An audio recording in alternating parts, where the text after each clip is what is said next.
It's still. Woohoo! Hello, bright and shiny beacons of light. Hi, everyone. Welcome back. I'm Michael Sandler, your host on Inspire Nation. If you've ever wondered why the world feels so crazy today, and then do we have a show for you. Today, I'll be talking with Geoffrey Hoppe, author, teacher, mystic, and the channeler of Adamus Saint-Germain. And that's just what I want to talk with him about today, about why the world seems nuts if we finally enter the apocalypse and what it means for you. So welcome back to the show, Grasshopper. Are you ready to shine? Yes, I am. Oh, yeah. Thank you. And thank you for having us back on the show. I love doing the show with you. I love your audience. I can't see them, but I can feel their energy. And, when I was tapping into it before we went on the air, they're so sincere, so dedicated. And they know this is a very special time that we live in. They know that they're here for a reason. It's not a hobby for most of them. I mean, they're serious about it. And I was feeling that as we were chit-chatting before we went on the air. And it was a little overwhelming. I literally started to kind of get the shakes, but like, oh, hang on a second. I got to do some breathing here. But Yes. thank you. Thank you for having us back. Well, thank you so much for being here. And before we dive right into things, then I've got to ask, going along with the shakes, why do things feel so crazy or like wacko on steroids right now? Because they are. I mean, I think sometimes we go along in life and think that things don't really change. They just kind of go along at the same Yeah. rather slow pace at times. But it really started changing about a year and a half ago. The intensity, there's more light coming into the planet, more consciousness coming into the planet than ever before. We're starting to feel the effects, and it's driving everything bonkers. You'd think, if we were going to write this as a movie, that everything would just turn smooth and easy and, wonderful. But we've got to shake up old systems on the planet, old systems that are 2,000 years old, 20,000, 100,000 years old, that are deeply ingrained in the planet. And a lot of people don't realize, but when there's an event on the planet, like a war, a civil war in the United States, for instance, so much of that energy stays in the ground. When somebody dies, and particularly if they bury them in the ground, that energy stays in the ground. And what you have right now is an upheaval of all the stuff that was in there, as well as peripheral energies that are in the kind of mass consciousness or the orbit of the planet, and it's all changing right now. It can lead to some real issues, mental and physical. Well, does it mean when you're talking about this, are you mean literally? So the U.S., for instance, all men are created equal, while the people who wrote it had slaves, and then Minor little point. yeah, and Yeah, yeah. and war after war and indigenous crushed and all of that is actually energetically, literally under our feet, coming back up now. Yeah. It's kind of like if you've got a relatively dark room, and suddenly you turn the lights up in the room, and suddenly you see all the cracks in the floor, the peeling paint, the cockroaches, the dirt and the smudges, and all the other junk, old food that was left. Suddenly you see it, and that's what happens when the light comes in. It's illuminating everything, our goodness, the goodness of humans, which I truly believe in, but it's also illuminating the junk that needs to go. It's house cleaning time. So then, okay, I've been reading up on you. I've been reading up on Adamus, and I understand that maybe, just maybe, in the middle of the night, you guys have some heated conversations on occasion. Yeah. In fact, the F-bomb might be thrown around a little bit. Damas loves waking me up at either 1:11, Yep. 2:22, or 3:33. And when I wake up, I look over at the clock, and it's like, God, it's Adamus, because otherwise it would be 2:47, it'd be an Yep. insignificant time. So he plays that little game. It's usually 2:22. And okay, we're going to talk.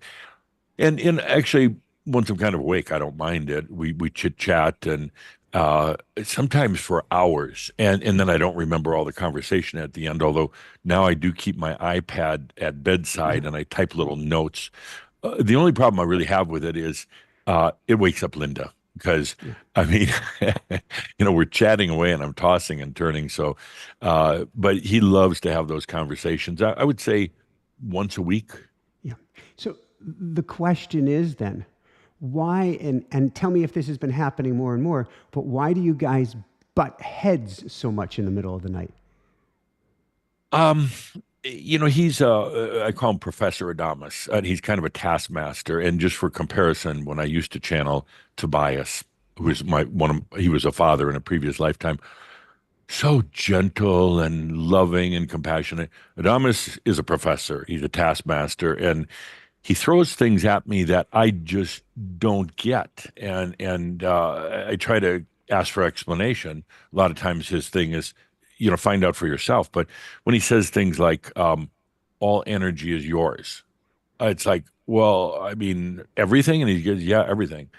It's like, well, yeah, but what about other people? They're not me. And he goes, well, ultimately, they're coming through your energy. It's their reflection in your energy, so it's still your energy. And I've struggled with that one for years, and I still haven't, come to terms with it. But he's very he's like a college professor, very clear and very direct.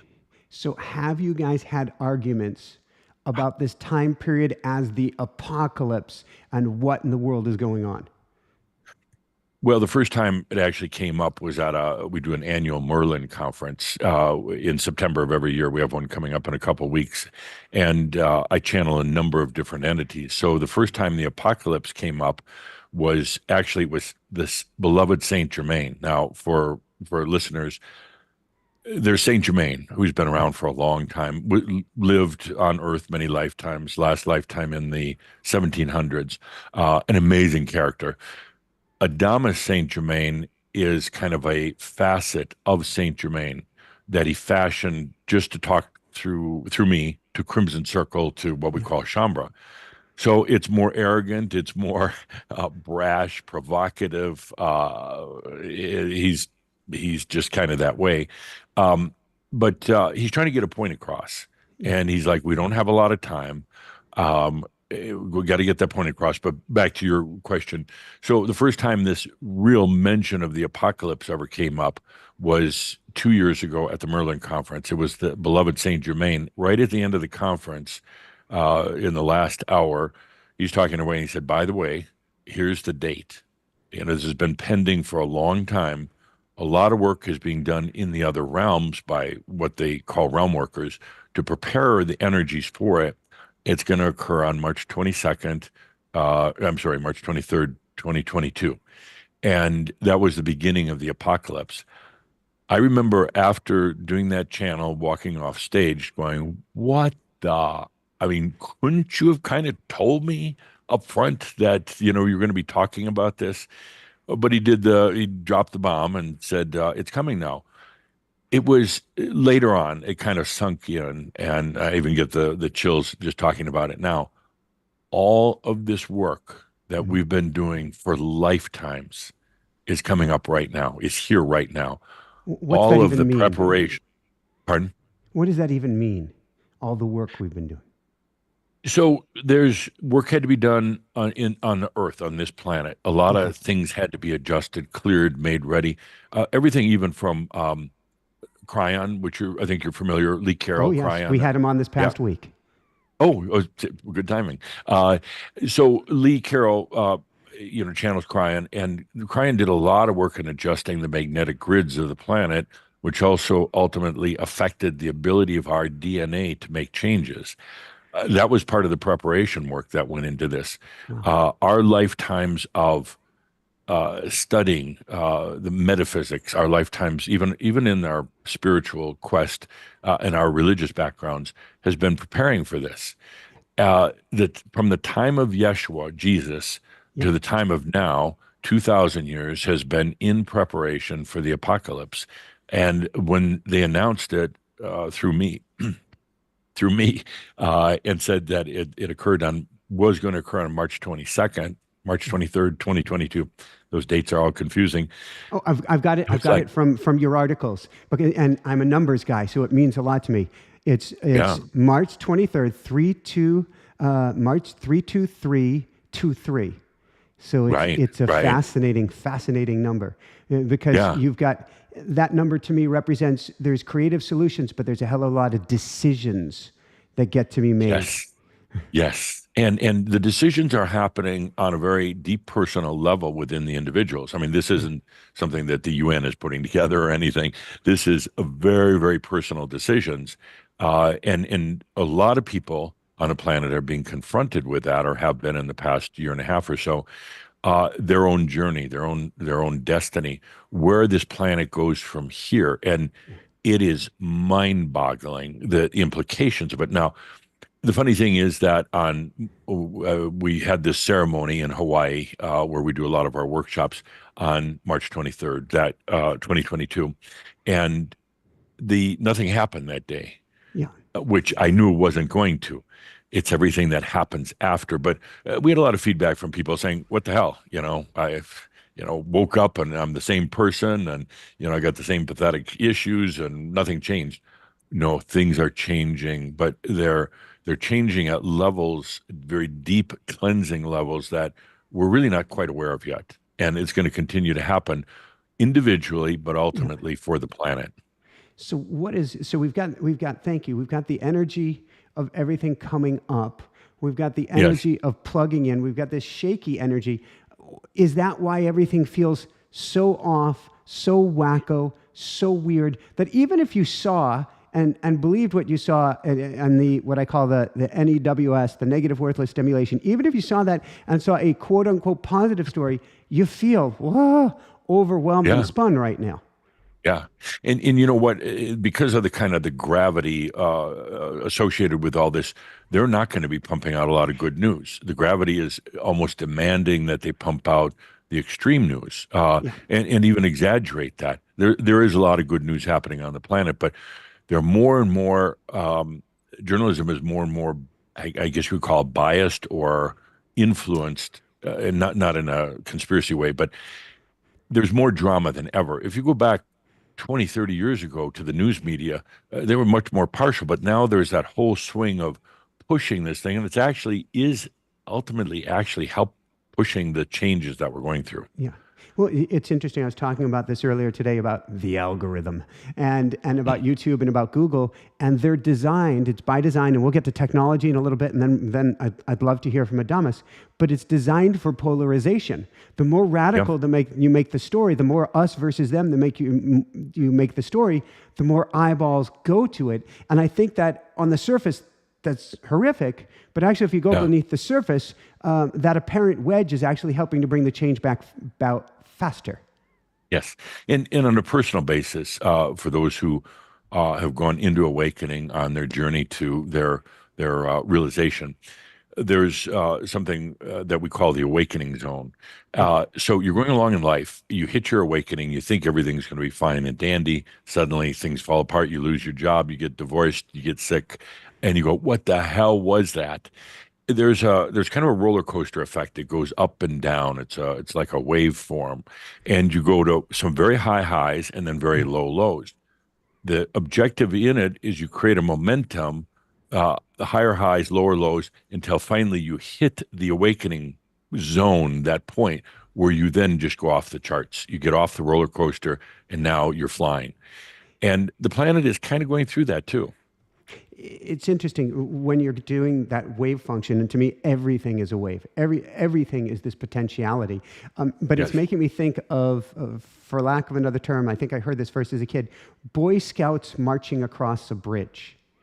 And as the Boy Right. Scouts Right. march across the bridge in unison, little boys, that the Yeah. bridge starts to vibrate more and more until it hits a certain resonant frequency. You can call it a harmony, though in this case, it's not very harmonious, and Yeah. the bridge collapses.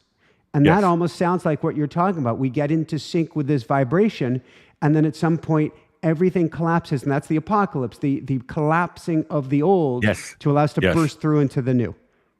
Yeah, and your bridge analogy, which is really good, and I was a Boy Scout once. It's a rope As bridge. was It's I. not even a solid bridge. I didn't get real far, but Boy Scout camp was fun. But Yeah, it's like a rope bridge, and it starts swinging and swaying. Yeah. And the minute it does, you can imagine, the bridge being filled with these, little Boy Scouts. Some start moving this way, some start moving that way, some, grab the ropes. And so now you have total discordance, Mhm. disharmony Yeah. going on. If they would all just stop for a moment or all just, counter sway together, but it's like humanity going all over the place. So let's go from there, and I want to talk more about this light that is bursting through. What is Yes. this term, heaven's cross, and this? I'm seeing an image that I saw on one of your journal posts of kind of the clouds parting or a hole being punched through them by the light. Yes. What is that representing? Yeah. First of all, Adamus used the terms heaven's cross very deliberately Yeah, instead of the yeah, apocalypse. The apocalypse is a loaded term, and oh, geez, what's going to happen? But heaven's cross and literally has a double meaning. The heaven and earth crosses. yes, So you have the intersection of the elements, from the other realms, and the earth intersecting. And it's like you said, it's like almost creating one of the visuals we used was a hole in the clouds, a parting, yeah, because a tremendous amount of work has been done by people who were in human form yeah, in this lifetime, but they were doing it in the other realms, like almost like a night job. That's why they didn't sleep much. That's why they kept a low profile life. That's why they always wondered what the hell is this all about? What about my poor human? Because in a way, it was being neglected because of all this adjustments that had to be done in the other realms, yeah, had to counterbalance the sway of the bridge, and that's exactly what happened. And all of that work, and there was hundreds of thousands, maybe a million or more realm workers that were actively doing this, kind of neglecting their human life, but they did it in service to this planet to open that corridor, to part the way to allow more consciousness or more light into the planet. And they're exhausted. I could talk for a long time about realm workers, but yeah.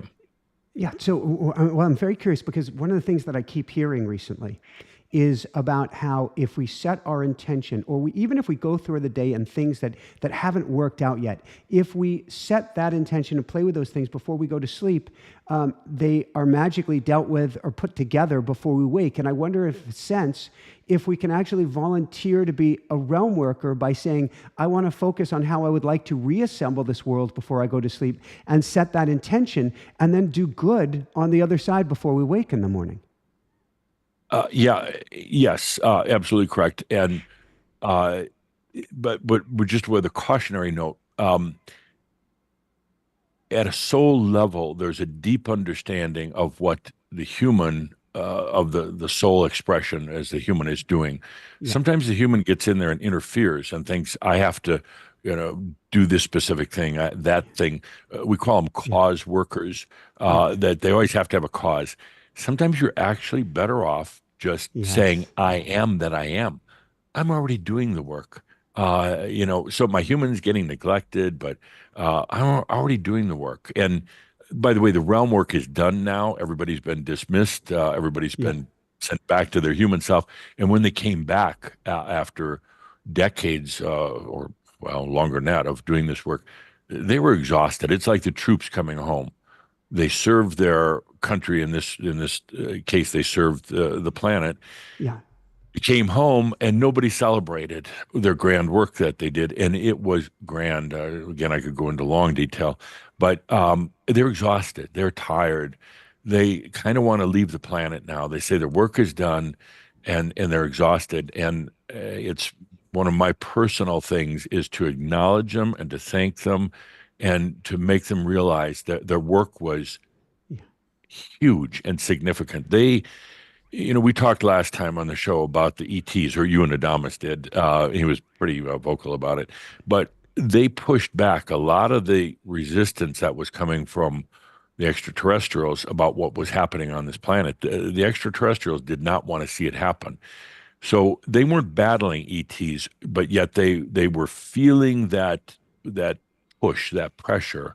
yeah, And you can imagine not fighting back, but not letting it affect them. That's exhausting. And I want to take this moment to acknowledge the realm workers. I'm not one. My job was here on this planet doing this thing, but there are certain traits and characteristics that are there. And just gave me the idea, Mike. I'm going to write Yeah. this out and put it on our website. The characteristics of a realm worker.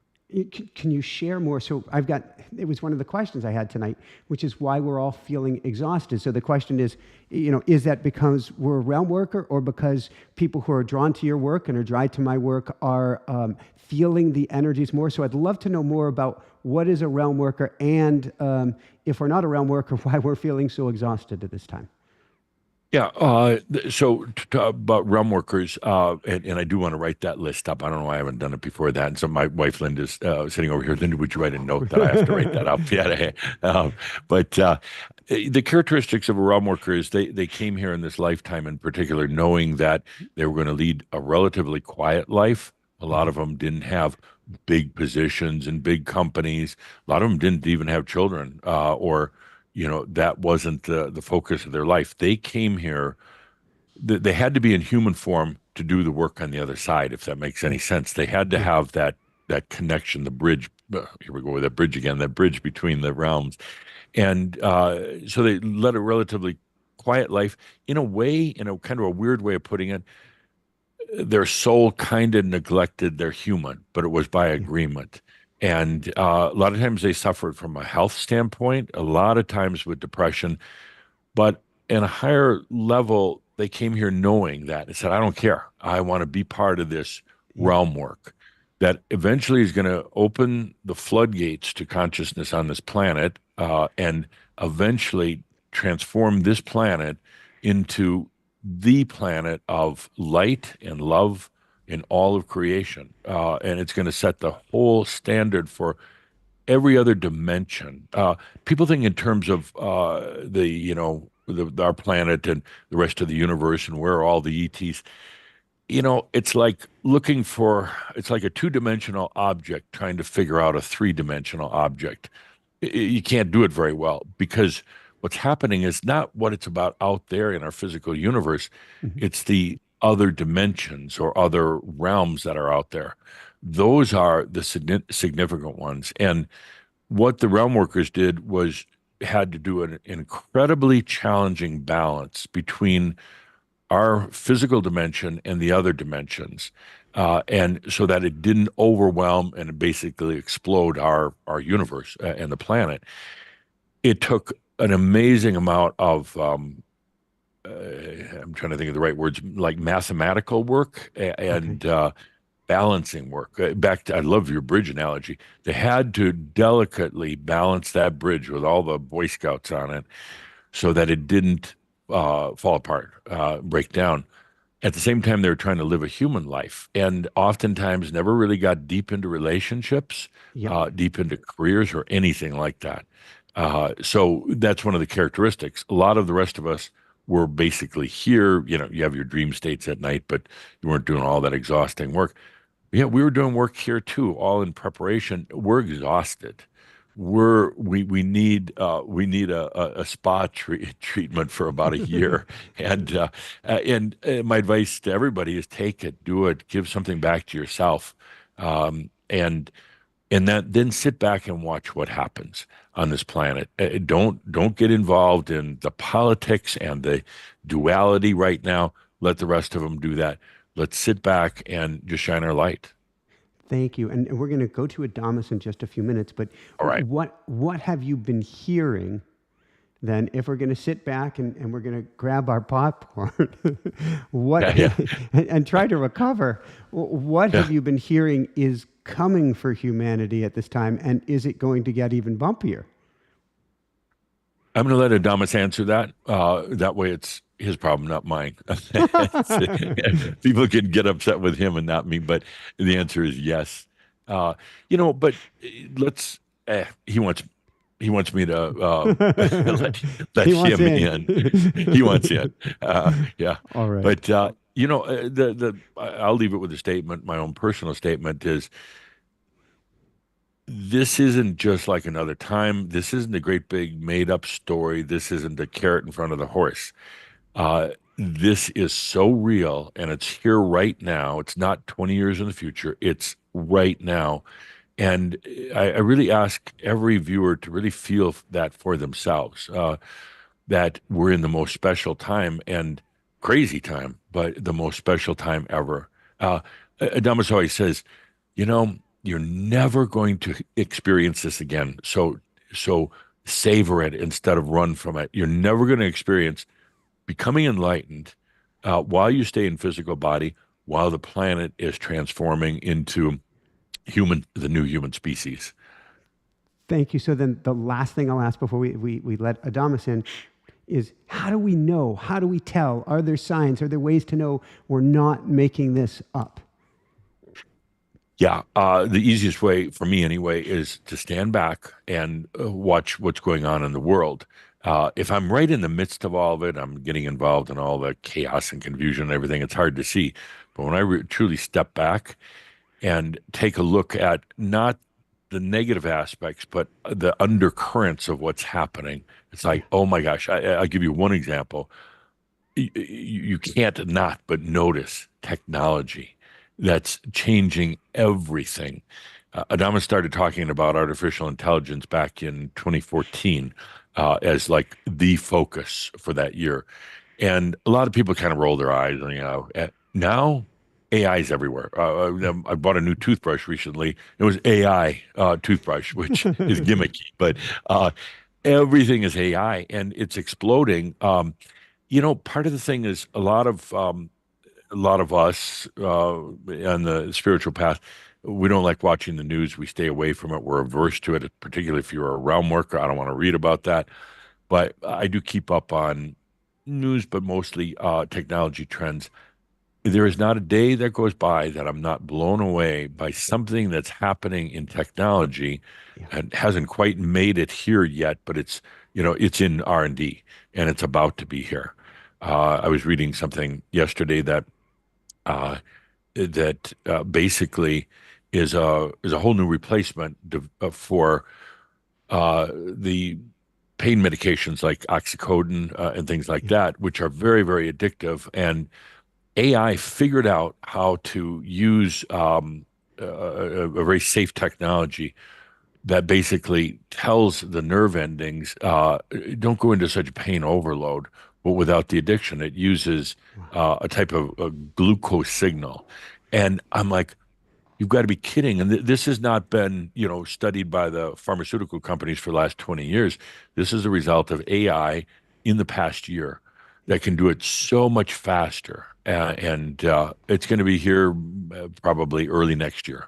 And the one I'm most excited about, that I keep reading about, I keep hearing about, is about a paint, basically a paint that you're going to be able to paint on your house. You're going to be able to paint on your car, and is Yeah. actually a more efficient solar panel than solar panels. Yeah. And it's going to be Yeah. totally affordable, and that Yeah. completely changes power on the whole planet. Everything. But there's that delicate balance. If Adamus were to say, and he won't, but if you were to say, free energy is going to be here next year, everybody's like, oh yeah, free energy. No, no, no. It has to be. I love your bridge analogy. You got the wobbly bridge. Yeah. So suddenly you got free energy, and the disruption that it causes in everyday human life, in distribution systems and the way everything is done and performed is too radical for the fabric, for the fibers of humanity to handle. So it has to be done in a very meticulous, patient, and progressive way. And that's what's happening on the planet. So I'm up in Mont Tremblant, Quebec for the summer. And Yep. I was out on a bike ride earlier today, and there have been some tremendous rains recently, as there have been all across the East Coast. There's been so many, obviously, climate change wackiness this year.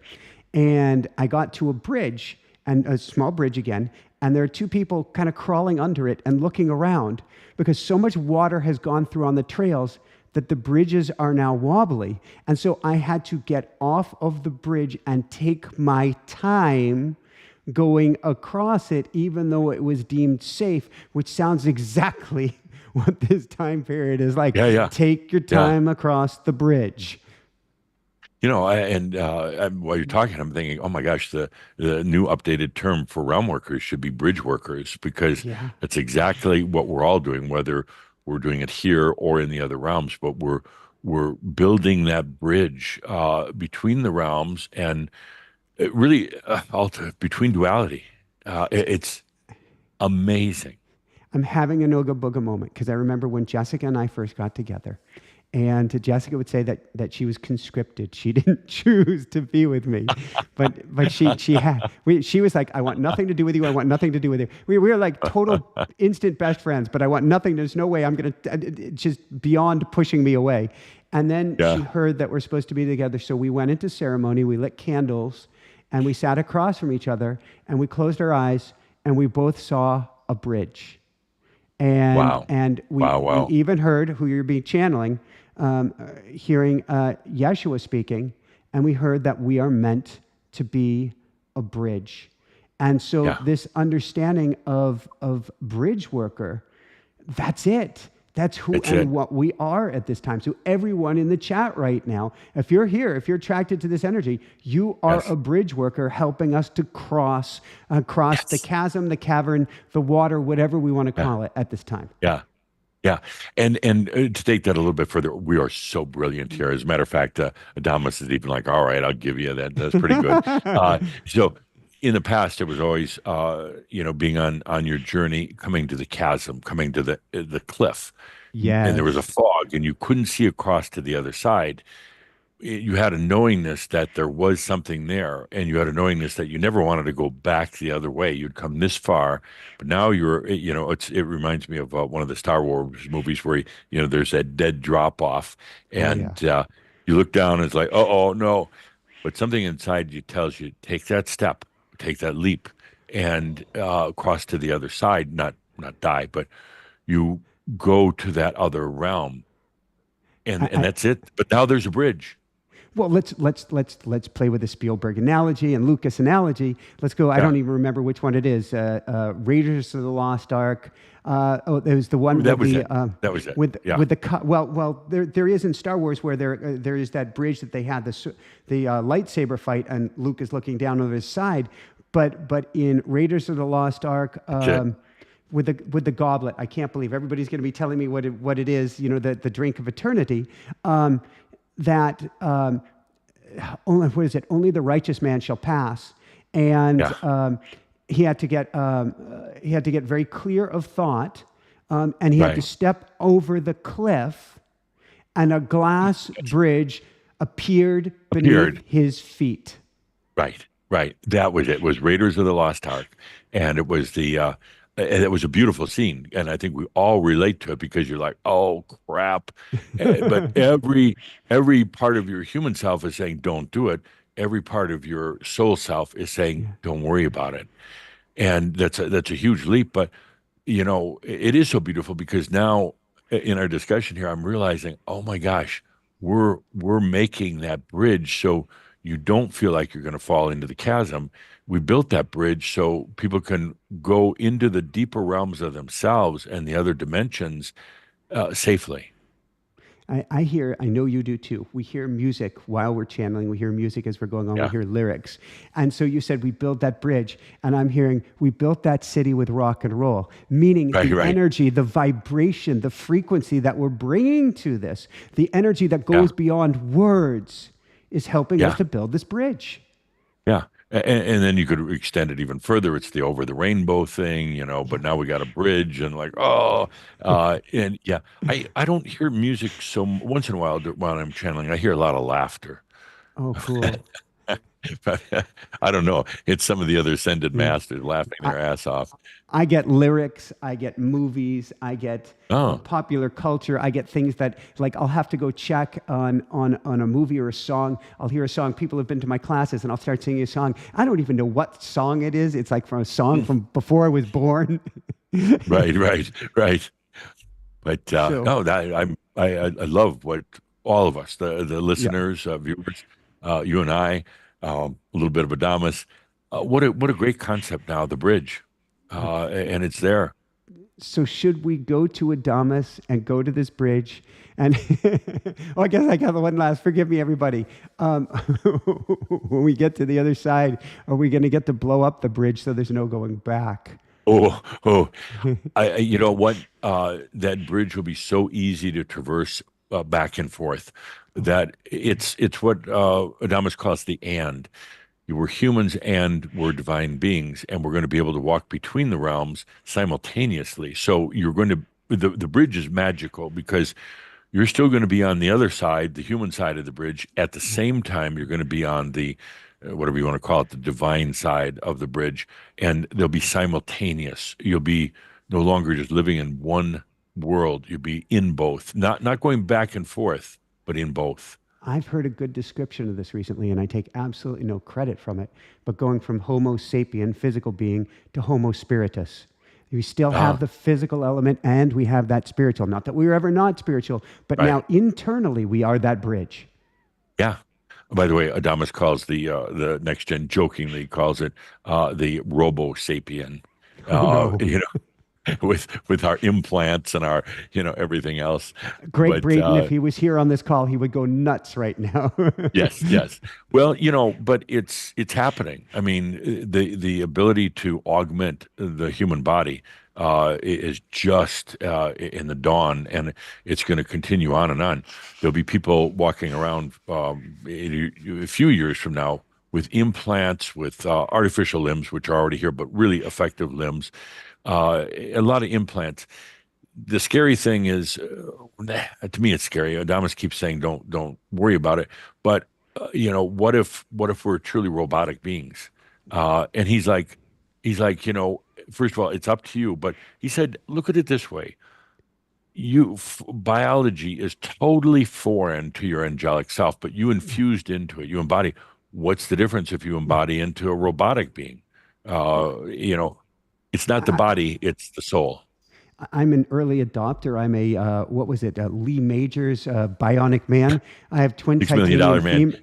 Yeah, Yeah, $6 million man. I have twin titanium femurs, twin titanium hips. I've got a there titanium you go. wrist.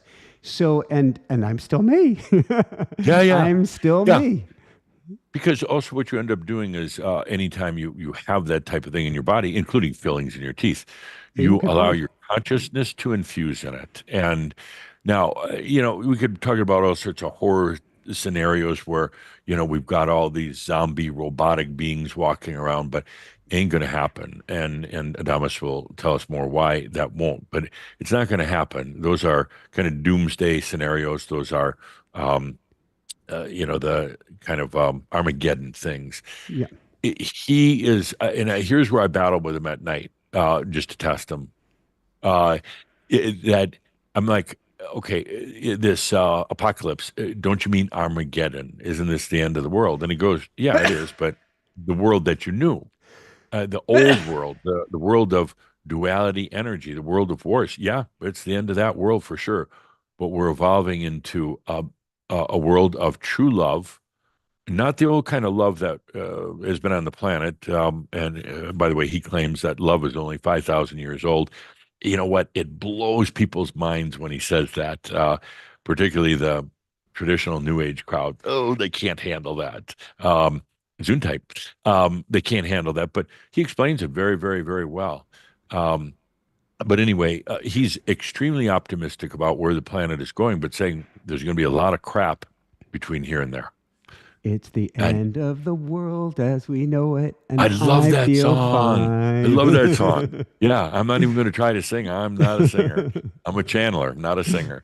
Yeah. Uh, actually, if I try to sing a Johnny Cash song, I'm pretty good at that All because he right. doesn't sing. He just talks real low.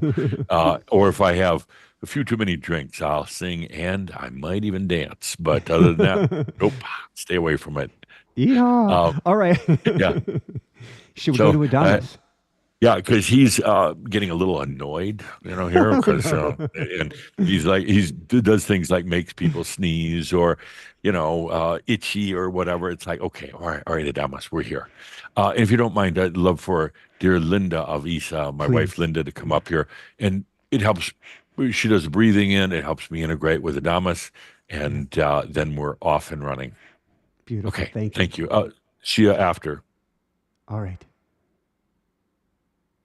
So, with that, please take that good, deep breath, that breath of life. Oh, yes, we breathe all the time, but this is that conscious breath, the breath of presence. Breathe into you, feeling the breath, the energies. Take that good, deep breath and realize Adamus is here with each of us. Just breathe him in. He invites it always. Get comfortable. Breathe. Take that good deep breath, opening to the highest potentials for you. Breathe and flow. It's a breath of allowing, completely opening always to all that you are. Yes, Adamus is here. Breathe him in. Again, feeling into you, breathing as the human, breathing into the soul of you. Flow with it. Allow it. Oh, yes. Adamus is here for each of us. He's here.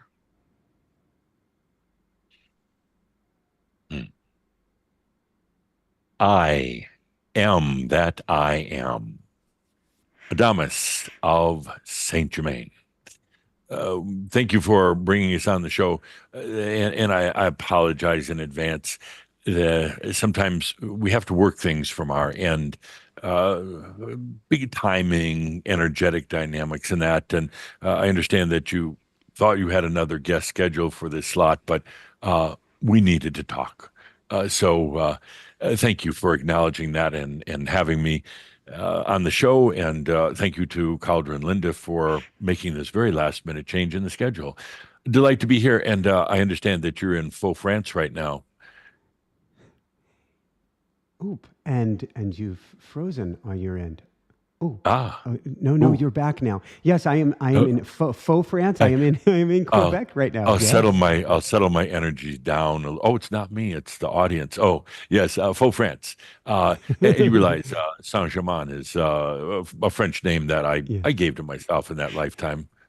And of course, with your proficiency in French right now, you do know what Saint-Germain means. No, please enlighten me. Holy brother. Holy Brother, Ooh. Saint Germain. So I love that name. I chose it for myself. And in that lifetime, I wasn't born with that name. Didn't care much for my birth name at all. But it's a note to everybody. You could choose your own name. You really can. And something that reflects more of who you are. Do it legally. Just do it, just do it anyway. But I always loved that name. And I, of course, added the word count to it just for a little bit of royalty. Very nice. So But a delight to be back yes. here with you. I'm enjoying the conversation between you and Calder. Calder, of course, Geoffrey, my messenger, and to me, it's inspiring because I'm watching just the two of you, but I'm watching also your viewers out there who are allowing these realizations, simple realizations, but important. The bridge analogy, brilliant, brilliant, and just I said at one time to a group that I could feel the kernels that are in the fryer popping now. Yeah. I can feel the realizations. Realization isn't just a singular thing; it's multiple. It doesn't just happen once and suddenly you're realized and everything's it.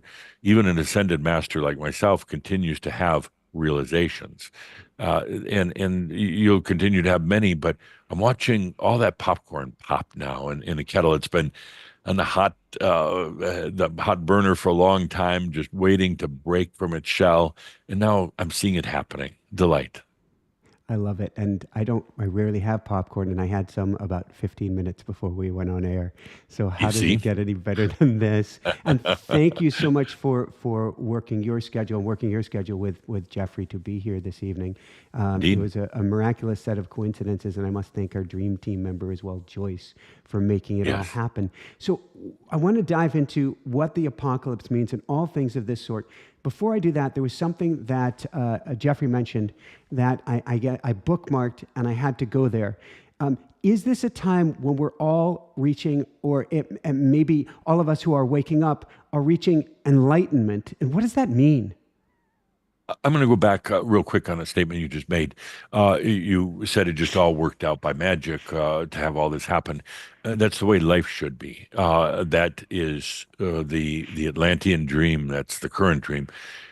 When you're in the flow with your own energy, and don't not about somebody else's, but when you're in your own flow, everything just works out. And the question becomes, well, how do I get in my flow? You allow it. You don't scheme as the human scheming. Let's be done with that. The human scheming, thinking that they have to make everything work and put it together. No, it's already there. It's already wanting to flow. But when the human schemes and thinks, I have to manipulate, I have to control, I have to make this happen, I have to be powerful, it doesn't. So everything will be in the flow in your life if you allow it. We talk about it in the Crimson Circle work. There's a huge field of potentials. Your imagination actually is what it really is. That's there, and it's already done. It's already, you could say, in the future. Now, will you just realize it instead of thinking the human has to put together every part? In the bridge that you talk about is already there. It's already in the dream and it's ready to come to this planet. You don't have to sit and architect the bridge and figure out how many tons of this and that material are needed and where do you put the bridge. It's already there. And if you, the viewers, could realize that in your life, it's already there. It really is. Would you please allow it? Would you please get out of your own way, your old human way, and allow it? It's there. So I had to interject that. Well, let me ask then. So on a personal note, we put in an offer on the most beautiful home that I've ever been in my life last week. Yes, right. And it didn't work out. And Why putting that not? in quotes. Well, what we were told is another buyer ended up, their offer got accepted. What is told is we didn't appear to want it enough. And going there a third time to look at this place because we were so excited about it meant that we were still vacillating and unsure. Now, the thinking mind right now, because there's always something better, there's always some plan, but the thinking mind says, well, if only if. And what you're saying is we get to trust and allow that it is all being set up for us, even if the thinking mind says otherwise. Yes. And there's another element that figures in here. If you don't mind me being rather personal, Go for it. in public, self-worth. Yeah. It was such a dream home and so desirable, but it hit both both of you. Am I worthy of this? Is it too much? Is it too big? And you drag some past life issues into it. There's other people in the world that are suffering, and now we're buying this place. So the seller perceived it as you weren't enthusiastic enough. That wasn't it. There was a resistance that was there. The bridge was wobbling, shaking badly because you didn't feel that you deserve it necessarily. You dreamt about it, you would love it, but you weren't worthy of it. You hadn't suffered yet enough, or other people were suffering. And who are you to live in this big, beautiful mansion in a gorgeous setting? And it's like a dream house. So, but that doesn't mean you weren't meant to necessarily weren't supposed to get it. I'll give you an example. So when Caldra, Geoffrey, and Linda were looking for a retreat center in Hawaii, they went and looked at many, many places, like, I don't know, 30, 40 different places in a matter of about a week. Found a place, liked it, made an offer on it, and the offer was rejected. They felt very bad about it, and so how come we can't manifest this? And it wasn't a matter of money, it was just a matter of some circumstances that came along. It turns out that the other people whose offer was accepted backed down. In the meantime, Caldra and Linda found a much better place that I had kind of handpicked for them, and I was just waiting for them to realize that it was there for them. They found a place that that's proven to be much, much better, much more beautiful, more secluded, better energy dynamics, not in a neighborhood, it's in an agricultural area. So what you do now, Michael, is you take a deep breath and you go, okay, I'm not going to beat myself up. I didn't have the self-worth and that I'm done with that now. But I allow the most beautiful manifestation to take place, and it might be in a different location. It might be this house does a boomerang and comes back to you because something went wrong in the logistics or whatever of the other buyer. You don't worry about it. Now, seriously, and Calder here's where he and I battle, and he said, "Yeah, we got to worry about it." No, you don't worry about it. You take a deep breath and you acknowledge energetically you've perceived, you've imagined a beautiful home Yeah. for you, your child, for your work. Your work is an important part of your home base, and you allow the next level to come to you, and it will. Thank you. So bringing that to all of us, it feels like all of us, the home is unstable, the home is unsettled at this time. Everything feels, forgive me. Yeah, yeah. How do we get stable and grounded during these times? And why are Good. we feeling that? Well, first of all, any of you who have come into awakening and either are on your journey to realization or already there, any of you who did the realm work, and I do like, I have to admit, I kind of like the term now, bridge worker, because that's the next level. Yes. Uh, you're very, very sensitive, more so than ever before. And a long time ago, we said, "Hey, do you want to be more sensitive?" And you're all, "Yeah, I want to be more sensitive." And then when sensitivity comes, now you're like, "Hold it, I don't want to be that sensitive." You have a heightened level of sensitivity to everything, to flowers, plants, and trees. You might not have ever had allergies before. You're much more sensitive to other humans and their energy. Going grocery shopping sometimes is difficult.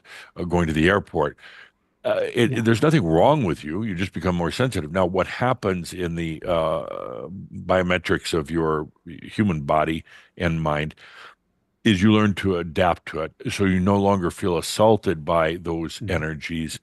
You're learning to integrate them Yeah. without resistance. But you do go through a period of that. It feels awful. You can't be around other people. You can't stand certain smells or taste or noises. That's another one. The noises just will drive a lot of the realm workers crazy because they were in a noisy environment, energetically noisy, and now they come back here and they just can't stand it. So, but then you take a deep breath. This is so important, and this is where Calder and I argue all the time. You realize I'm exactly where I should be. I got to stop messing with my own journey. It's and we've talked about it before, but Yeah. ultimately, even your wounds, your old wounds, and that you can't heal them. The human can't heal them. Your soul does it. So you turn it over to the soul, which is really you anyway. But it's a more conscious you, and you turn the wounds over. You stop going to healers and stop with these remedies. And I want to vomit in my ascended master's toilet. And I see you with these shenanigans. All Yeah. it takes is allow yourself to be the I am. Turn it over to your soul. It'll take care of it. Your house situation. Uh, it's difficult, especially when you really had your heart set on it. And I don't want you beating yourself up and saying, "Oh, I'm lacking in self worth," and then you get even more lack of self worth. Yeah. What you do is stand back and say, "I'm allowing my total imagination, my dreams, to come into reality." And sometimes I, as the human, actually don't really quite realize what else is out there, Yeah. and that also this boomerang effect that I talk about on your offer to purchase the home, it could very easily come back. Don't give up. Um, I tie all this into right now in the time of the planet for you who are now the bridge workers. Uh, it's the time of hope. Now, one of the greatest trends in this planet over the last couple of decades is hopelessness. Oh my gosh, people are so hopeless. You, others like you, the viewers, you bring hope back to the planet. Our new series with Crimson Circle is called On the Wings of Hope, starts up in October. And I also heard through Caldera that the what do you call it, DNC, the Democrats are now using two of our words, Crimson Circle, Adamus words that we've been using for a while, hope and joy. They picked up on it. They're channeling us.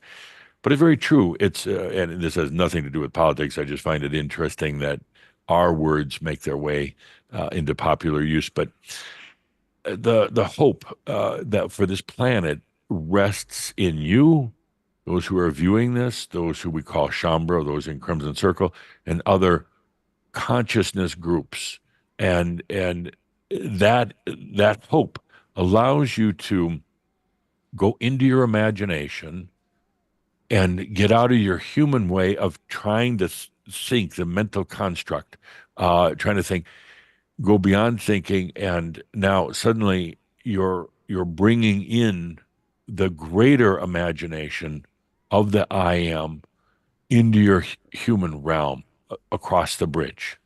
And it's really quite so simple, but you've been so programmed to struggling and suffering and just trying to survive and fending for yourself and battling and protecting, and every little thing that happened in your life was a result of hard work. Those days have to end right now. Go ahead. Calder's telling me I talk too much. No, no. What gives us, and thank you, what I can hear people saying, give me the proof. I turn on the news. I see, I feel the energy of everything. Sure. What gives me hope at this time, rather than all of the stuff, that's the technical term, that we see or are told is going down, rather than any of the good stuff? Stop looking for hope on the outside. If you turn on the news, you're going to hear crap. You're going to hear all the under rumblings of everything that's changing on the planet. And why tune into that? The hope is you. The hope is your consciousness and your light. The hope isn't something that comes from a mental construct or a philosophy or a mantra. Those don't work. The hope is deeply embedded in you. And I'll say that the hope that you know in this time right now was initially planted in the times of Yeshua 2,000 years ago. And I differentiate between Yeshua and Jesus. Jesus is not our friend, so to speak. Yeshua is a totally different being. I'm going to have to bookmark that and come back to that in a minute. Yes, thank you. It's like one time I made a statement. It just almost caused Calder to have a heart attack on the spot. I said, I hate God. And then I did that pregnant pause. I hate God, and just waited. And the audience, I think it went right over their head. Calder was going to die and run out the room. No, I do. It's a human construct. It's a human manufactured by humans, and it's a hateful God. That's why I can use the word hate.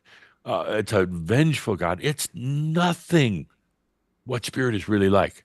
It's this putrid, grisly, nasty, smelly being that humans call God, because they don't really know the true spirit, the true I amness, the true eternal beauty that's already right there. They're looking to some outside God. They're looking to preachers and churches and everything else. That's a stinky God. I don't like that God. I don't like that Jesus. Jesus and God, boy, they're both on that same wagon train. Once you realize the divinity is within you, the God, if you would, is already there and just waiting to burst forth. But we'll be very patient and wait for you to stop playing your games. Stop being so damn wounded. I was going to say goddamn wounded. That was pretty funny. Stop being so wounded. Stop being such a victim. Get over it and let's move on. And that's exactly why I'm here working with those that I work with. And at one point I said, I don't care if it's just 5. It's a lot more than that, but because it's the hope and it's the light for the planet, but you don't look for it out there. You also don't stand on street corners and evangelize it. You bring it out from yourself. You allow it in yourself. And then you let your light shine out to the world without any agenda. No agenda for, I want a better world and I don't want hunger and I want all the elephants and monkeys to be safe. Stop it. that occurs naturally. But when you focus on it, you're only focusing on duality. What it is right now is the time for you to just shine your light, which is your consciousness, which actually light literally means imagination. Light is a physics, is a, you know it as light. Ultimately, what light really is just imagination. So you're allowing your imagination to flow in you and through you. You receive the benefits first, and then it illuminates to the rest of the planet. Thank you. I want to go. There's so many questions on realm worker here because I'm looking at the Yes. questions from the audience. Before I do that, since you mentioned light, what does light, gravity, and the construct of this reality have to do with each other? Oh, everything. The physics are relatively simple. So we have consciousness, which without consciousness, nothing would exist. You take away consciousness, and nothing is there.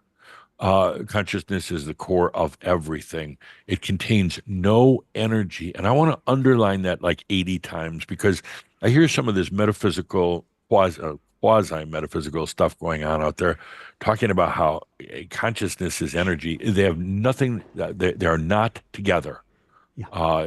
at all. Consciousness is pure, it can never be altered. Yeah. It can be more realized, but it can never be altered. It can never be distorted, changed, taken by another person, enslaved, or anything else. It is pure. It's awareness. From consciousness, from the compassion or from the passion of consciousness, to know thyself, I am God. It created something called energy, but energy does not reside within consciousness intentionally because consciousness has always chosen to remain pure. Nothing can infringe on it. So it created energy. Energy, quite simply, it's not gasoline, it's not a force, none of the above. It is a song, it is communication. That's all it is. Pure and simple. Humans have come to think of energy as a force and they want more energy and they don't think they have it, so they go out and steal it from others. And that's what's causing all the conflicts. But once you realize that energy, your body is energy. That's all it is. And it's in communication with each other. Every little cell, every little neuron is singing out in joy, I am that I am.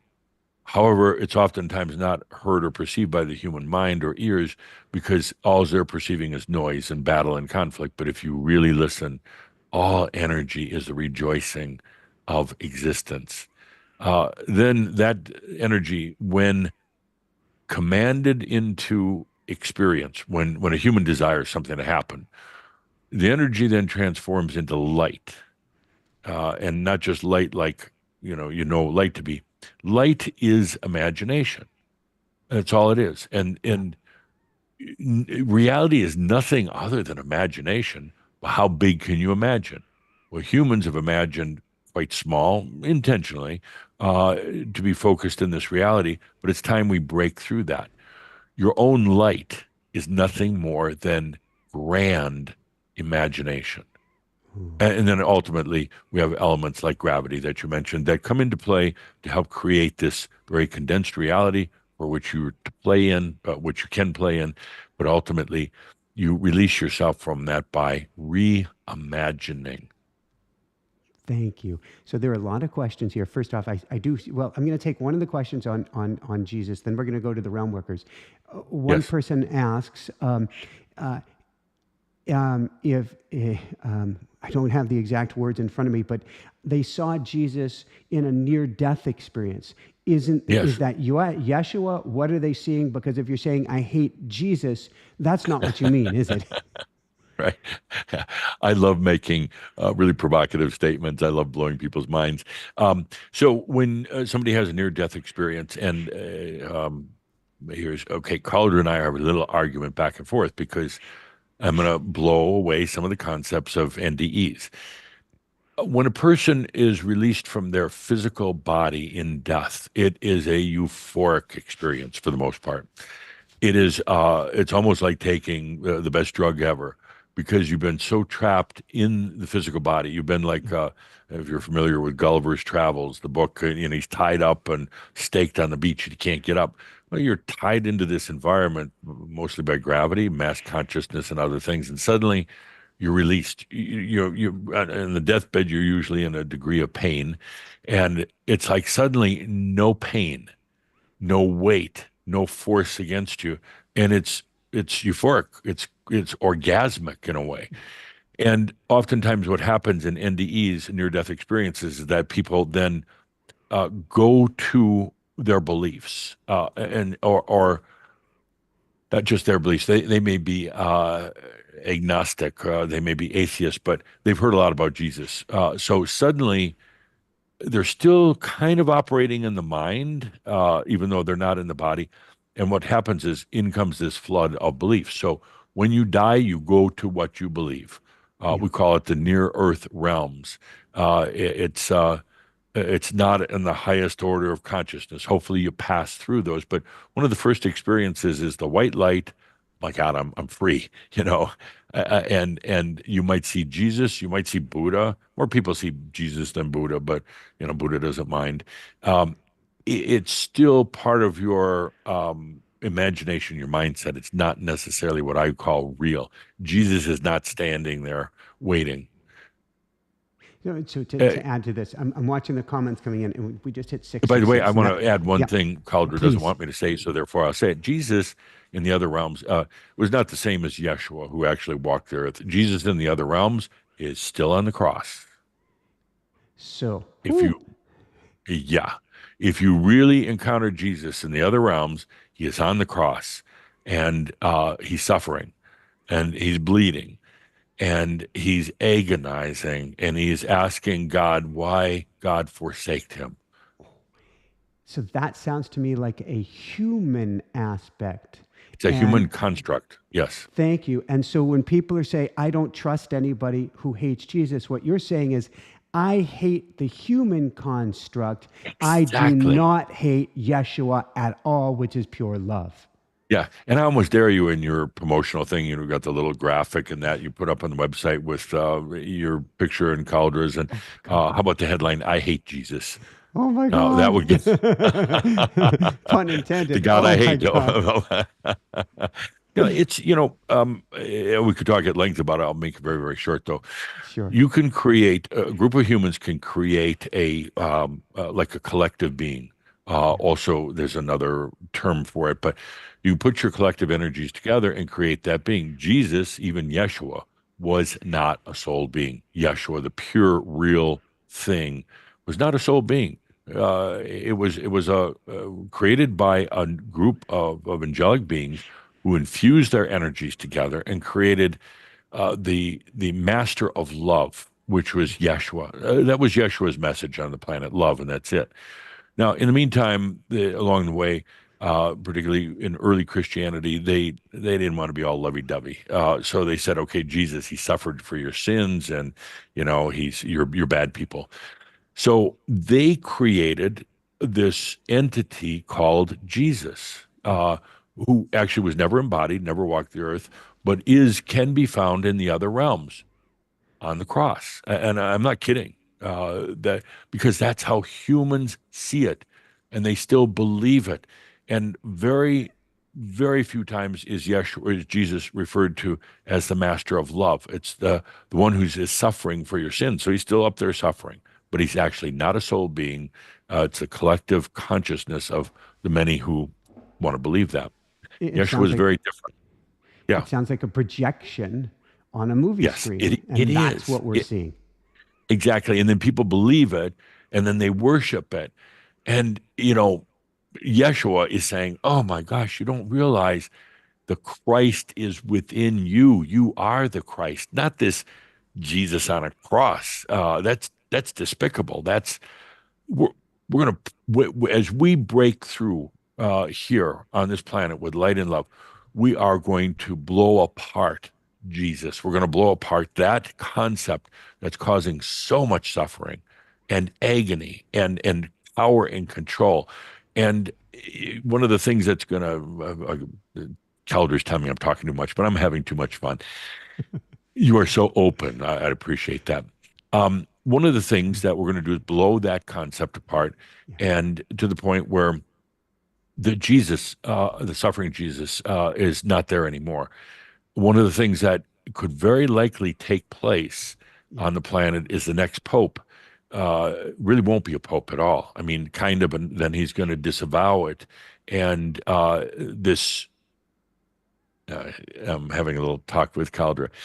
Uh, so the next pope is not going to be a pope for very long because he's going to say, let's stop this charade. Let's stop all this crap. He already exists, or it might be a she. I'm not going to say on the planet Yeah. as a relatively young person, all things considered. And it's not a soul being, it's a collective that was imagined by a group of angelic and human beings Yeah. that comes next to this planet to say, let's stop the suffering. And Calder's asking me how many years from now. I don't want to go there, or even who it is, but it is a human being, but not a soul being that currently exists on the planet. Thank you. So, wow, I'm going to shift off of that, but I want to give a shout out. So, I may be open. The audience is amazing for allowing to this come into the consciousness, because what you're talking about is we've just killed a sacred cow. We've killed Exactly. forgive me, a control mechanism, which is not who and what Yeshua is, but something that keeps us in a state of suffering and a state of eternal. I remember watching, what is it, the something of the Christ with, Mel Gibson, and it's just Yes. teaching us to be in victimhood, to stay in a state of pain and a state of fear for our entire existence, rather than discovering the greatness of who and what we are, rather than discovering the Christ nature that's inside of each and every one of us. Yes, yes, and the Jesus Passion of that the Christ. has been imagined, Passion of the Christ, yeah, the Jesus that's been imagined, it's time for that to go, and that's why I can sit here as an ascended master, and some people will take great exception and say I hate Jesus, because Jesus is hate. Jesus is born on the concept of hating one's own humanity rather than in accepting it and loving it. The whole concept of what Jesus turned into was based on hate and sin and suffering and control. Jesus is a hypnotic implant, and it is time for that to go. Bring back Yeshua, the real Yeshua, the master of love, who came to this planet to show humans how to love others and ultimately themselves. Bring back Yeshua. And that is what we're doing right now. Uh, we've got a very special conference, online conference coming up in 2 weeks, and that is what we're going to do. As a matter of fact, Caldera is going to channel Yeshua, and he has no idea yet what that's the beauty of what comes from that. But Oh, great. Jesus, no, I don't care much. No, yeah, yeah, I yeah. can hear the song already. All right. A lot of people are asking about realm workers and realm workers versus light workers. And since you were talking Yes. about playing with the light, being in the light, what is a realm worker? What is a light worker? How do we tell what we are? And is that word worker even a good word to use? Because it means we have to strive, we have to push, we have to be Sisyphus taking that stone uphill. Yeah. And you bring up a good point, the word worker. Well, I do have to say the realm workers who were working on the other realms, they had to adjust so many energy dynamics in many, many different dimensions. It was like, it was very, very detailed, intricate. It took a tremendous amount of focus to do it. And they were working. I have to say, they were really working. Yeah. I differentiate that with light workers, and I don't so much like the term light worker. I understand its genesis and what's supposed to mean, but um, suddenly you have the opposition. The light workers generally thought they were battling the dark. Yeah. We're going to annihilate the dark from the planet. Wrong, wrong, wrong. It's not about annihilating dark. It's about accepting the darkness within yourself. And the darkness within yourself, Ooh, not yeah. an evil force. The Thank darkness you. within yourself is everything you haven't loved about yourself, that your own divinity took into this landfill, this junkyard, and has been holding it, just waiting for you to love yourself. And then there is no more darkness. And it's not overcome by light. It is what is accepted by you and then now loved by you. Can you love your own junk?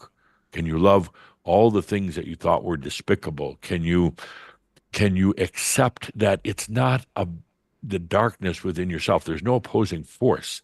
It was just things that you didn't love and accept about yourself, the worst things even. And so the word light worker more applies to the journey here on the planet, not the realm work. There were those who came here thinking that they were going to be part of Saint Michael's legions and with their swords, and they're going to battle the darkness and the demons. Every time you cut off the head of one demon, two more demons appear until you learn to put down the sword and to accept all that you are, what you would call your darkness, the worst parts of you. You put down that sword and accept all that you are in love. And then finally, let's talk about this new term. Uh, Bridge builders, bridge facilitators, not Ooh. only that, but bridge builders, bridge dreamers. Oh, there we go. Bridge dreamers.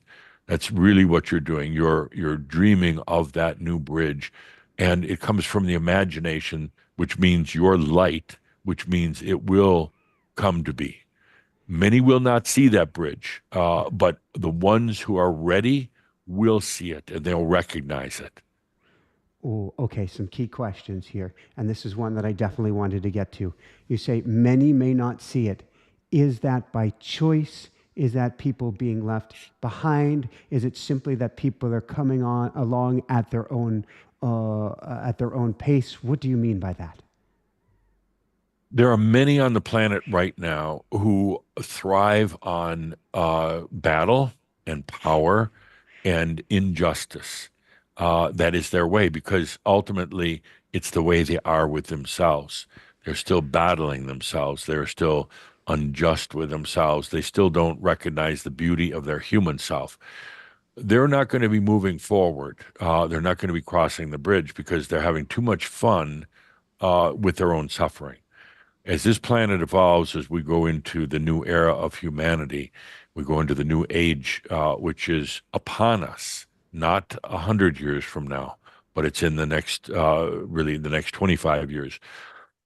I don't want to use the term they'll be left behind, but they'll find themselves still on the old earth. And they'll not really even recognize that anything changed. Whereas those who are ready to move on into a place of love in their in their life, and light, which means basically the imagination, consciousness, will find themselves in what you would call an ascended earth. It will still have all the physical attributes, but yet it will incorporate uh, other dimensional aspects, many multi-dimensional aspects. And please don't think in terms of dimensions as being one, two, three, four, five, six, like that. Yeah. That's a hierarchy. Dimensions flow, work with each other. They go in existence and out of existence, but you become much more multi-dimensional. Thank you. Are kids coming in more multidimensional at this point? And somebody asked, what about teaching our teens about social conditioning? Are they able to see through the different dimensions at a certain point? Yes, but I have to say that I kind of take pity for any children that have come in about the last 10 or 12 years. It's very, very difficult for them. They're the in between generation instead of just Gen X or whatever you want to call them. They're the ones who are coming to this planet at this turbulent time, and they come in very sensitive for the most part. Some of them have never been on the planet, but thought it'd be really fun to be here right now. Some are incarnational. They're here for what a lot of them feel is going to be their last lifetime. It's very difficult for them, for children right now, because we're in a state of transition. It would be like having a baby right at the time you're moving from one country to another, totally different country. And it's really difficult on the parents and the child because they feel it energetically. They're having a very, very difficult time, and they they oppose the old things like work and suffering and things that humans have done for so very long. They oppose it, but yet they don't know the new way and the new path. They don't have the intuition or the even the consciousness yet to do it. They're relying on the ones like you, like the viewers, who are coming into your true consciousness, who are the bridge dreamers now, they are looking to you, and they're not what I would call particularly thrilled or happy with what they see. They see so many of you are still timid, so many of you haven't come out of your shells, so many of you are still licking your old wounds and feeling like you're victims. You've not allowing yourself to be who you truly are. So they're in a state of confusion. Thank you. Along those lines, not about the confusion, but about seeing who and what we are. I've gotten many questions about transgender and Yes. LGBTQ. Yes.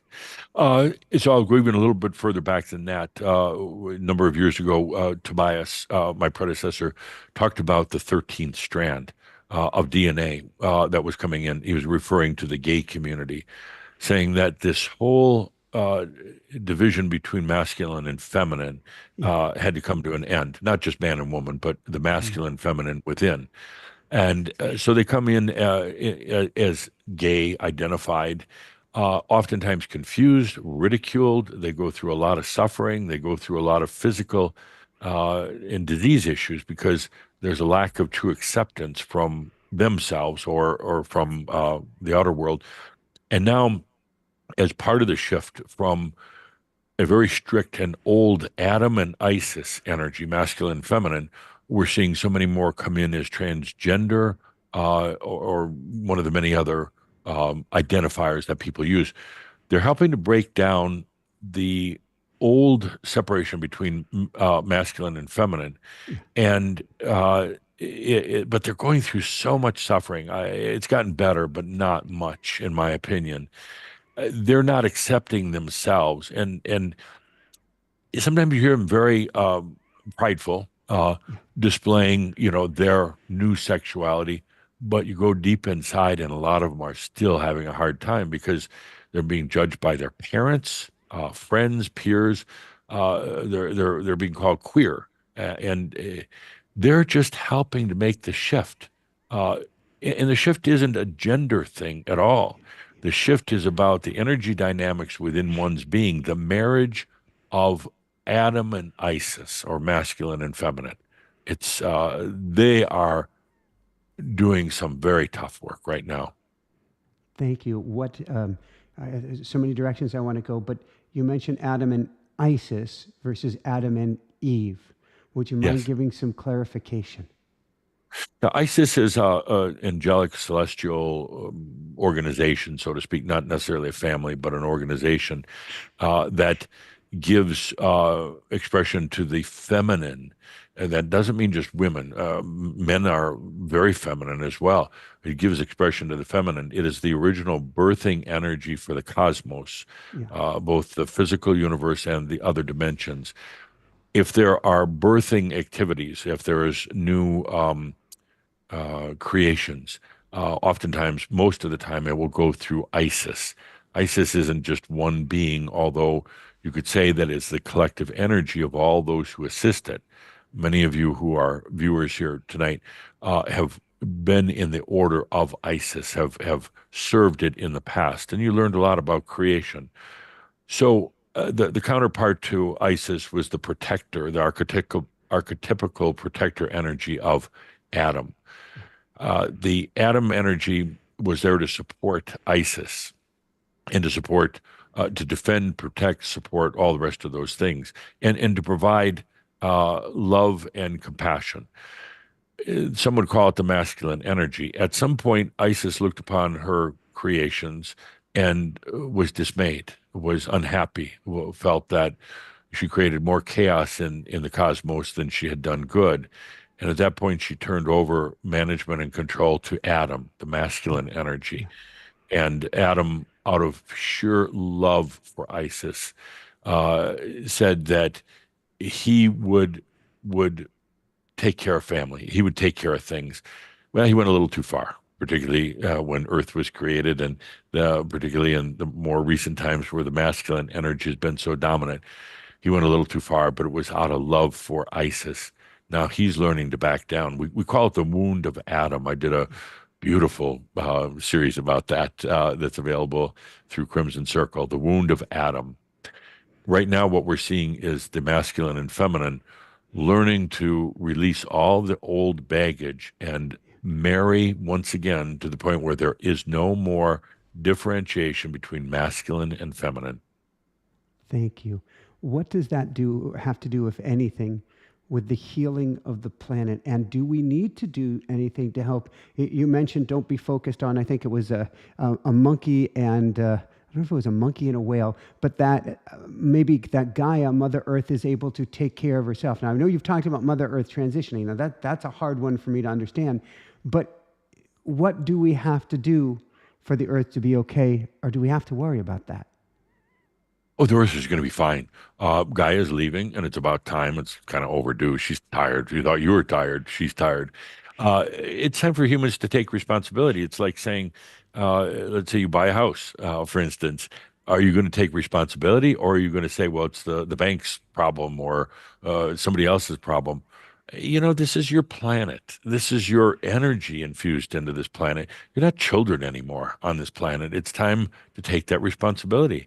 So when you look out at trees and nature and bunny rabbits and monkeys, you understand that it's really you. It's your energy out there. No longer do you need the babysitter of Gaia.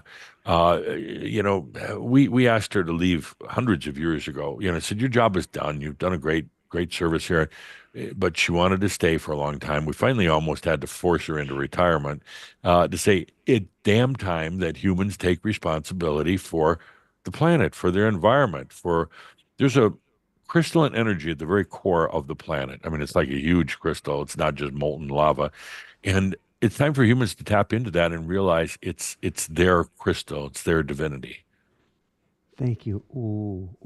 I wasn't going to go there, but first I want to know how we tap into that crystal.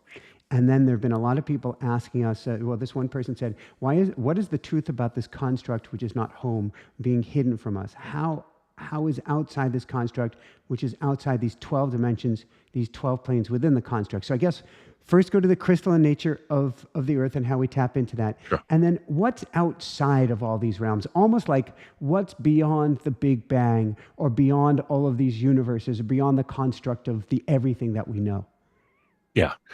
Oh, okay. Let's start with at the core of this planet Earth is a crystalline energy. It's like a big crystal. Yeah. If you dug a hole and went down there, you may not recognize it right away, but it's a very crystalline energy. You connect with it, you recognize it by first recognizing the divine nature of yourself. Stop being so damn human. Start to realize you're human and divine at the same time. Yeah. Once you recognize that core crystalline energy within yourself, not like a rock crystal, but crystalline divinity, Yeah. the Christos energy, the new Christ energy that's within you, it'll be nothing to connect with that core crystal in the planet. It'll just be natural. You're always in connection as long as you're in the physical body. You won't even think about it. You just realize your energy is singing to that crystal all the time. It is right now, actually. Next, you're used to living in a 3D reality. If 4D entered into the 3D, and there's really kind of no such thing as 4D, but let's say a different dimensional quality came in, 5D, or whatever you want to call it, you wouldn't recognize it. So I did a story one time, brilliant story, called Land of the Blue. Everybody was blue. All the houses were blue, the grass was blue, the sky was blue, everything was blue. Slightly different shades so you could differentiate. But if yellow came in, blue wouldn't even see it because it was in blue consciousness. It could only see blue, could only see that part of the spectrum. That's happening every day of your lives. You live in blue, but you don't see the green, the pink, the magento, any of the other colors or dimensions that are already there. You don't see the entities that are hovering around Calendar right now. Well, some of you do, but praise be to you. You don't see the right now that your past and your future are right here in front of you because they're not painted blue. So what we're doing is saying, let's open our beingness. Let's open our consciousness to more than blue. Doesn't that sound wonderful? We're going to go beyond just blue. But what happens? I say let's expand beyond blue because there's a spectrum of colors, and beyond that is another spectrum of colors. But what happens is that humans, and even some of you, say, no, I just want a better blue. I want a thicker, richer, deeper blue. I don't, I'm afraid of these other colors. What's going to happen to me? Am I going to go out of existence? So there's a deliberate holding on. It's like, I want to be richer. I want to be younger. I want to be smarter. No, you don't. You want to be more conscious. Those things, youth and money and everything else, being smart, are rather meaningless in the scheme of things, and it just happens naturally anyway. So it takes the ability to say, I am ready to jump off the cliff. But in this case, I'm ready to walk the bridge and open up to other realities and realms, which are me. People are afraid that if they go beyond the blue, they're going to encounter evil, the devil, the worst parts of themselves. They're going to be told, don't enter here. Don't go beyond blue. Blue is safe. It's crappy, but it's safe anyway. Don't go there. And what's happening right now with the ones who are realm workers, the ones who are shining their light on the planet right now, who stayed here, they're blowing blue apart, and not deliberately and not violently, but they're shining a light that contains yellow and green and orange and pink and every other color you can imagine, rainbows of colors that could not even be envisioned by the human mind right now. As they're shining light, which is all colors, which is all spectrum, that light is shifting and causing people to see maybe just glimmers of yellow or gold in the blue, and then starting to say, hang on a second, something is happening. Oh no, we've got to run and hide because the world is changing. It's going to continue to change. There's too much light on the planet right now. Blue will just be one of the many, many colors of the spectrum or consciousness. And that is exactly what's happening. And people are afraid of it. They're afraid of it because they're invested in blue. Yeah. Well, that brings up 2 points. There's a huge discussion, not destruction, Freudian slip. There's a huge discussion going on the side about why are mediums, why are channels being seen as evil, as being seen as bad, as being seen as speaking of the devil. And so I've got this whole discussion going on here that we need to address that goes along with this topic, but then also bringing it to color and bringing it to mediums, channels, and guides, the violet blue flame of Saint Germain. Yeah. Yeah. That was my old Saint Germain, and I do like violet. It's one of my favorite colors. But I said it a number of years ago when I first started working with Shambra, hey, don't color me violet anymore. I am the light, and I made it very very clear. Don't call me the violet flame. And you know that was even that. I just want to get sick at times. I brought that in the violet flame as a transmuting color to help people transmute particularly old stuck energies. And then they took it to extremes, and that's all they talk about. Violet flame, violet flame. It's like, no, it was a temporary thing. It was just a little tool, but they all ran around with violet flame. So when I came into work with Crimson Circle, I said, no more. It's just the light and the dark. I'm going to bring in as much dark as I bring in light so you can see that it's all you and it's all beautiful. So let's get over the violet flame thing. That's so yesterday. That was what, 1940s, 50s. But there's still people who, I'm running into trouble with Caldra. I'm going to have to send him to another dimension here. There's still people that they want to be spiritual leaders for some reason. They want, it's an ego thing. It's a power thing. And they'll go into the past and they'll dig up violet flames and they'll dig up Edgar Casey if they need to, and they'll dig up God knows who else to channel. And in this desire to be a spiritual teacher, ultimately, all spiritual teachers need to quit. Stop trying to be teachers. Be an example. Be a standard. But the ego thing was standing in front of a crowd and or sitting on top of a mountain or being a great guru. It's a crappy job ultimately. It really is. Every spiritual, quote unquote, spiritual teacher should be emphatic with their students that they have the answers, that they have the light, that This isn't going to go on forever. I'm kind of half taken off, leaving next year. I'm semi-retiring. It's up to the humans now to accept that. Just kind of like Gaia. Gaia's really leaving. I'm gonna hang around in the kind of the side rooms off stage to see what happens. But start accepting and allowing the divinity within you. Every spiritual teacher out there, I wag my finger at a lot of them. What are you teaching? You're teaching addiction and you're teaching dependence on everything else, including you, and including you're highly invested into it, and you might be making money, but not for long. We're going to blow all that up too, unless you're teaching everybody that comes to you that they have the answers. I almost need to tell them they come to you and say, I don't want to talk to you. You have the answer. When you figure it out, you come back to me and I'll acknowledge you then. This has got to end, and it is. This is all the confusion and the chaos and the commotion on the planet, the interference from the ETs that's been occurring forever, which we have taken care of, no longer allowed. It's got to end. And it is. There's enough humans that said, no more. We're not going to keep going on like this. We're not going to keep along an old path of karma and old destiny and suffering. We're not going to follow the Jesus that's still hanging on a cross in the other realms as their symbol of hope and love. You've got to be kidding. So I'm encouraging all of you to be true rebels, true spiritual rebels. Let's blow apart a lot of the old institutions so that everybody on the planet who wants to and is ready can cross that beautiful dream bridge into their own divine nature. And it's not going to be easy at times because you want to stay blue. You want to just be a better blue, a little better than others, have a little bit more blue in your bank account. Those days are done. And that's why, back to your original question as we started this interview, that's why the planet seems in such great turmoil right now. It is because we're opening up.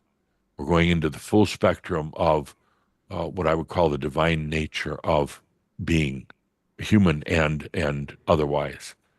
And it's happening, and it's not gonna stop. The planet is not gonna blow up. The planet is not gonna go, be destroyed or go out of existence. We will emerge because there are enough right now. We will emerge. Thank you. And thank you for letting me pontificate here. Last question, because I'm sure Geoffrey, aka Calder, is like it's time. I threw him out, and so he's back somewhere else. So and I know a lot of people are asking who is replacing Gaia when she leaves, and I think you would say that humanity is humans. Come on, humans. Jeez, how many times do we have to say it? You are replacing Gaia.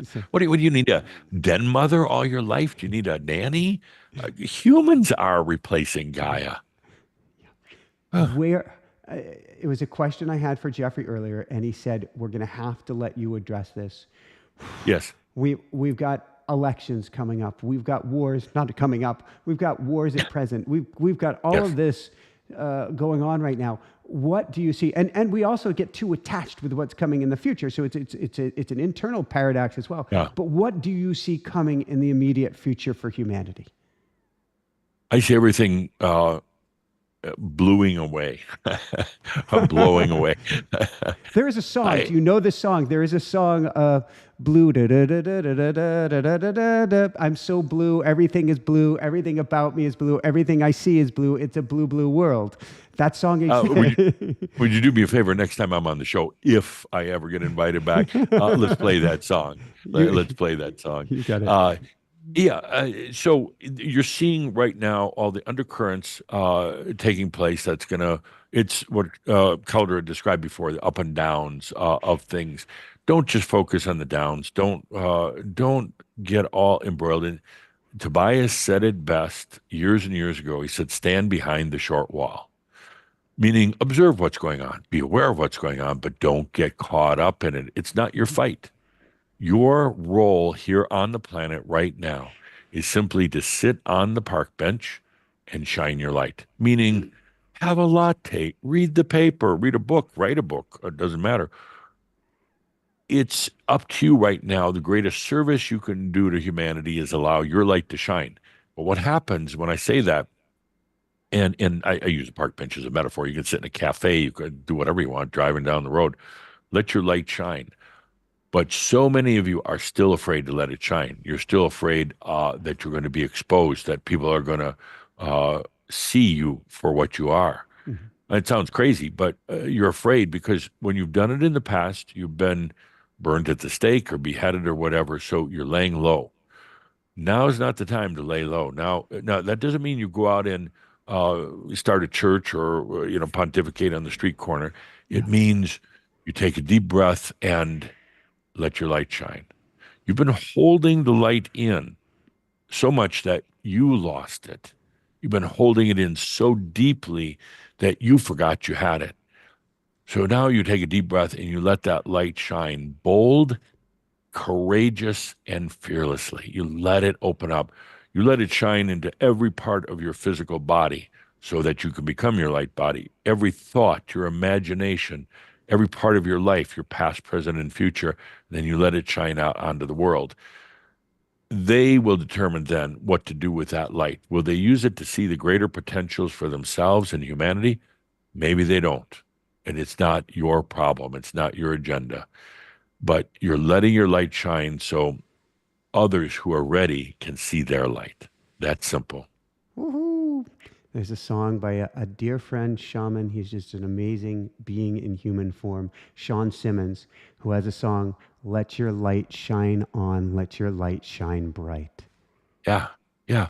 And it's so easy to do. And if you feel you have to apply pressure, if you're squeezing it out like like that, uh, no, you're doing it wrong. It's like, ah.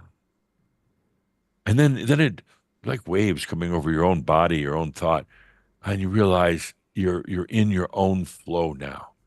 You're no longer in that old human state where you had to battle everything and fight for everything. Take that deep breath. You don't push it. You don't inflict it. You allow it. And what you do is you're really getting back into your own divine flow. Beautiful. Any last words? Poor, poor Geoffrey right now. Yeah, I'll bring him any, back in just a moment if any I can last, find him. any last words that you'd like to share with us? And thank you so much Absolutely, for being indeed. here. All of you, no matter who you are at the right time, the right place. You chose it.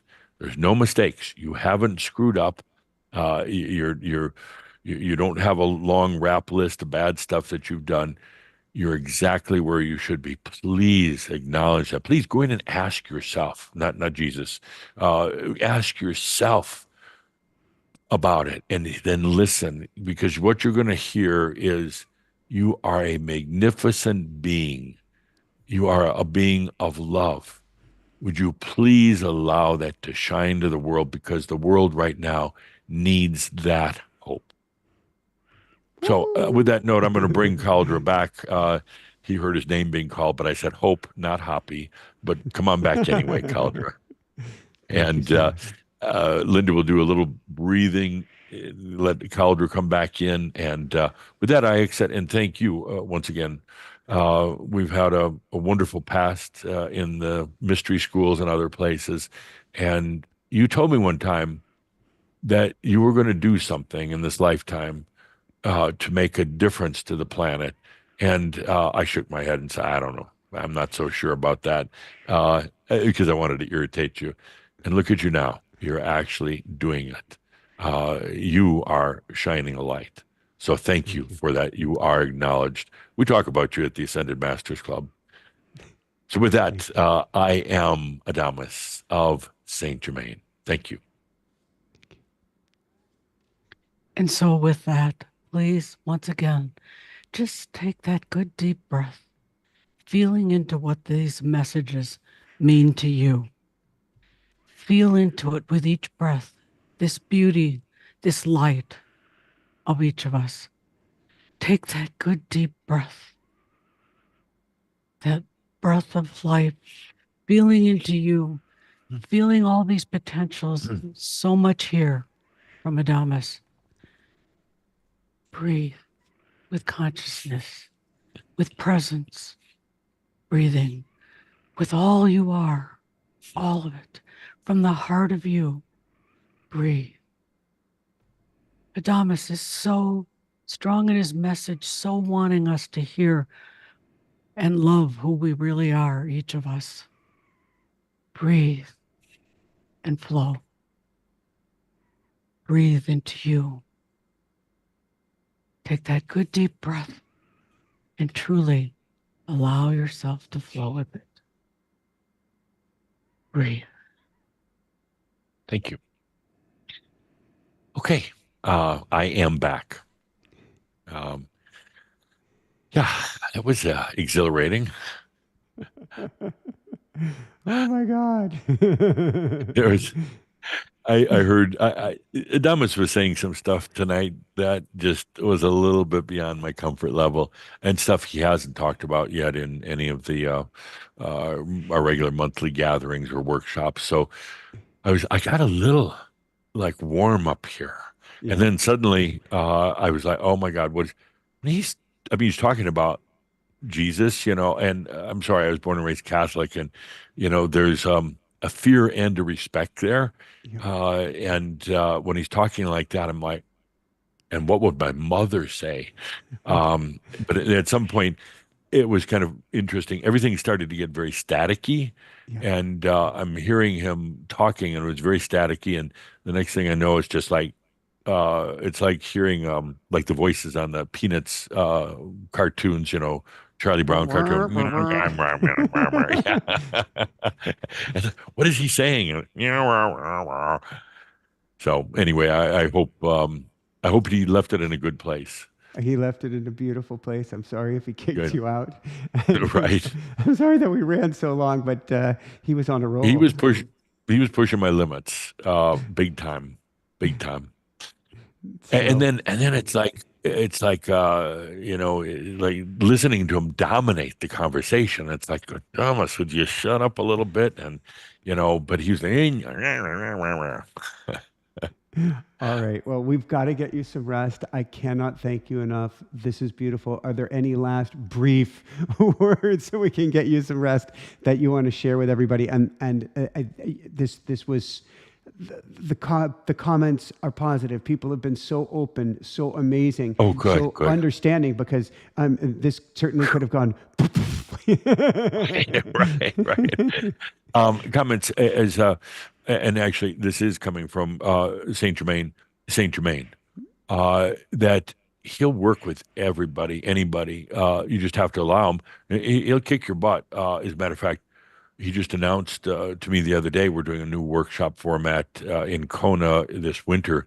He calls workshop KITA, Kita. I'm like, oh, that sounds really kind of exotic. And he said, yeah, it stands for kick in the ass.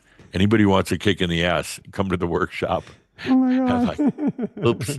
God. But no, he will loves to work with people. He and Kuthumi, who I channel once in a great while, they kind of tag team together. They will come in if you allow, if you open up and request it consciously, they will come in for any of the viewers here and work with you. They understand it's tough, but they play good cop, bad cop. Kuthumi, will try to get you to laugh and just be kind to yourself. And Saint Germain will give you a kick in the ass. Well, now Kuthumi, if I'm understanding right, is the one who came up with the Adamus moniker. Kuthumi. He says he does. It was a big joke he told during a channel one time. He was talking about when Saint Germain was getting ready to come to the Crimson Circle as our kind of our professor take over from Tobias. And he went to Kuthumi, was asking Kuthumi for some advice because Saint Germain is a little bit more, royal, regal, a little doesn't have quite the the flair that Adamus has.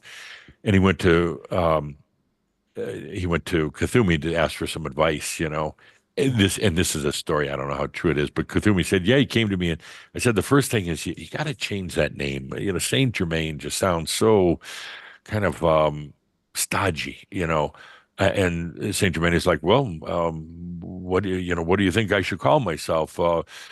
Benedict Theodore Wainwright II, and then he's like, "Oh, what a dumbass," and kind of on the side, and Adamus, "That's it, Adamus." Oh And so the no. running gag is that he was just saying, what a dumbass." I don't know if it's true, but Kuthumi loves telling stories. I don't know. How do you end a story? How do you end a show on a dumbass? A dumbass, right.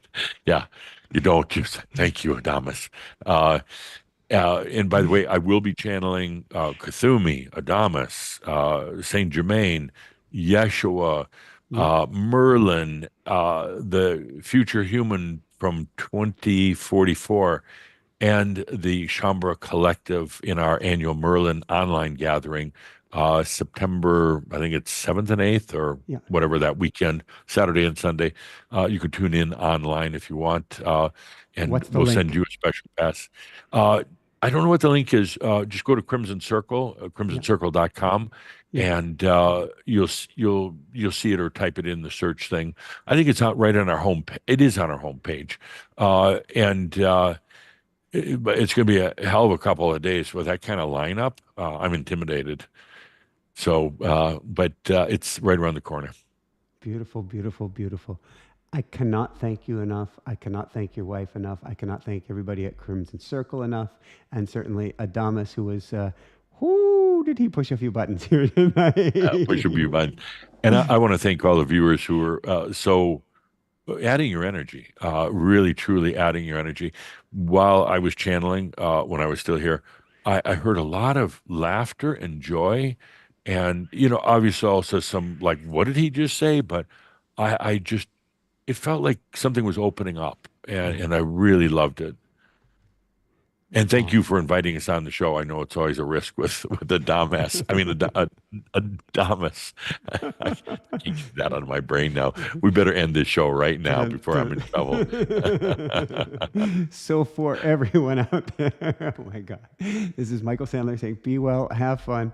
Oh my God, don't be a dumb, but you be your own smart aleck and shine your light extra bright and above and beyond Exactly. all else. Thank you. Shine Blessings. bright, discover your greatness. Woohoo!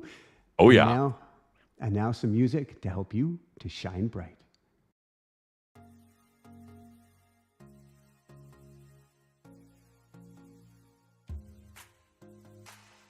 Every day there's a new horizon. Birds keep on singing, earth keeps on spinning.